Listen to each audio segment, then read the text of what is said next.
আপনি কি জানেন গুগল অ্যানাউন্স করেছে 2024-এর মাঝামাঝি জুলাই থেকে third party cookie tracking support করবে না।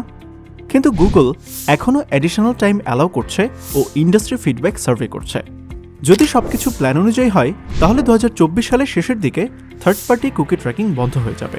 তাহলে আপনার cookie based marketing strategies like remarketing, audience segmentation and conversation ট্র্যাকিংয়ের সলিউশন কী হবে? এই জন্য আপনাকে এখনই করতে হবে সার্ভার সাইড ট্র্যাকিং। এতে আপনার ইউজার ডেটা লস হবার চান্স থাকবে না। সার্ভার সাইড ট্র্যাকিং করে ইউজার বিহেভিয়ার ট্র্যাকিং ও পার্সোনালাইজড বিজ্ঞাপন দিয়ে আপনার বিজনেসের অ্যাড কস্ট কমবে কয়েক গুণ এবং বাড়বে সেলস। কিন্তু জাস্ট ট্র্যাকিং সেট আপ করলে কি কাজ শেষ? এনশিওর করতে হবে আপনার ডেটা অ্যাডস প্ল্যাটফর্ম যেমন ফেসবুক, গুগলের কাছে রাইট ফরম্যাটে যাচ্ছে কিনা।